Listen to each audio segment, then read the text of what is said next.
विठ्ठलाच्या दर्शनाची। संत ज्ञानेश्वर महाराज पालखी सोहळा हा वेगवेगळ्या जिल्ह्यांमधून जातो, तालुक्यांमधून जातो, शहरातून जातो, गावातून मार्गक्रमण हा करत असतो। एका गावातला सोहळा संपन्न झाला की वारकरी भाविक दुसऱ्या गावामध्ये जातात, मात्र आधीच्या गावामध्ये साफसफाईची व्यवस्था लागतेच। मोठ्या प्रमाणामध्ये समाज वारीमध्ये चालत असतो, त्यामुळे कचरा सुद्धा निर्माण होतो आणि हे क्रमप्राप्त आहे। खडूस फाटा इथलं रिंगण सोहळा संपल्यानंतर आणि पाणीव येथील श्रीराम शिक्षण संस्थेच्या विद्यार्थ्यांनी आणि शिक्षकांनी रिंगण तळाची साफसफाई सुद्धा करण्याचं काम हाती घेतलंय।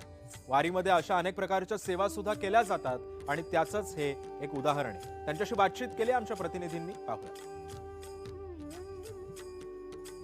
आत्ता माझ्यासोबत तुम्ही जो ग्रुप बघत आहात, हा ग्रुप इथल्या श्रीराम शिक्षण संस्थेचा ग्रुप आहे आणि या श्रीराम शिक्षण संस्थेच्या वतीनं त्यांचे शिक्षक आणि त्यांचे सगळे विद्यार्थी या ठिकाणी कचरा साफ करण्याचं काम करत आहेत। या खडूस फाट्याच्या क्रीडांगणावरती दरवर्षी ही शिक्षण संस्था कचरा उचलण्याचं हे एक महत्त्वाचं काम करते, कारण त्याशिवाय पुढे जे काही दैनंदिन कामं आहेत ते आपल्याला करता येत नाही। आपण माहिती घेऊया। सर, स्वागत आहे तुमचं जय महाराष्ट्रमध्ये। तुमचं नाव सांगा आणि गेल्या किती वर्षांपासून तुम्ही हा उपक्रम करता?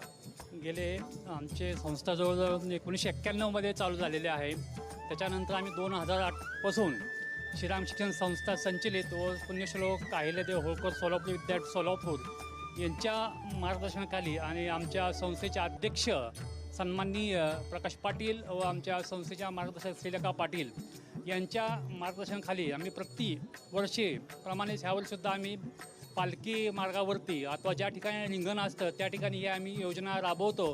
साधारणतः किती वेळ लागतो आणि किती प्रमाणात हा कचरा या ठिकाणी सापडतो? सो आम्हाला 3-1 तासामध्ये आम्ही कव्हर करतो। बऱ्यापैकी आमचे 100-200 मुलं ह्याच्यामध्ये सहभागी असतात। जे काय NSS आमचं आहे, नॅशनल ह्याचं जे आहे नॅशनल सर्विस किंवा आमचा ह्याचं आहे राष्ट्रीय सेवा योजना आहे, त्याच्या अंतर्गत आम्ही हा राबवतो। साधारणतः किती मुलं आत्तापर्यंत तुमच्या या शिक्षण संस्थेतून शिकून बाहेर पडली? कारण हे संस्कार आहेत खरं तर, आणि पुढच्या पिढीमध्ये हे हस्तांतरित होत असतात, त्यामुळे हे संस्कार घेऊन अनेक विद्यार्थी बाहेर पडत असतील आणि अशा पद्धतीनं ते कामसुद्धा करत असतील समाज। समजा आमच्या संस्थेमध्ये एकूण 25 महाविद्यालय चालू होतात। या 25 महाविद्यालयामध्ये जवळजवळ 8,000 विद्यार्थी शिक्षण घेत आहेत आणि हे जे काही आमच्या संस्थेचे संस्कार आहेत ते संस्कार घेऊन बाहेर पडत आहेत। प्रत्येक वर्षी ही योजना राबवते, प्रत्येक विद्यार्थ्यांनाही माहीत असतं। आपण विद्यार्थ्यांच्या पण प्रतिक्रिया घेऊया। तुला कसं वाटतंय? कारण तुम्ही वारी तर आहेच, पण हे एक वेगळं काम आणि ही एक सेवाच आहे। हां, ही एक वेगळी सेवा आहे, नवीन अनुभव भेटतोय। शिक्षण तर काही सगळेच घेत असतात, पण हा अनुभव देखील सगळ्यांनी घेतला पाहिजे असं माझं मत आहे। तुम्हाला कसं वाटतंय वारीमध्ये आणि ह्या उपक्रमामध्ये सहभागी होऊन? खरंच खूप छान वाटते, म्हणजे नवीन काहीतरी शिकायला मिळते, नवीन काहीतरी अनुभव येतात। तुम्हाला कसं वाटतं? तुमची काय प्रतिक्रिया? कारण तुम्ही सगळेजण या उपक्रमामध्ये सहभागी। खरं तर सर, हे राष्ट्रीय सेवा योजनामध्ये हा उपक्रम घेतला जातो।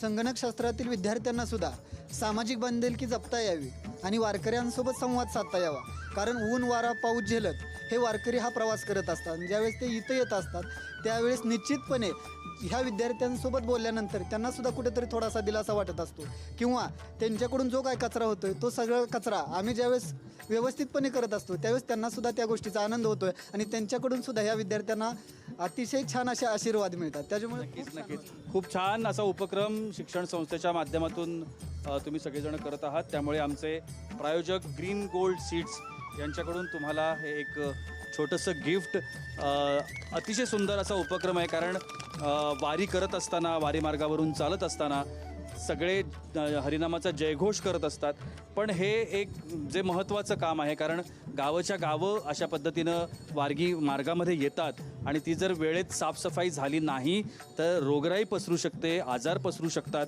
त्यामुळे त्याची काळजी तुम्ही सगळेजण घेतात, त्यामुळे तुमच्या शिक्षण संस्थेला खूप खूप शुभेच्छा।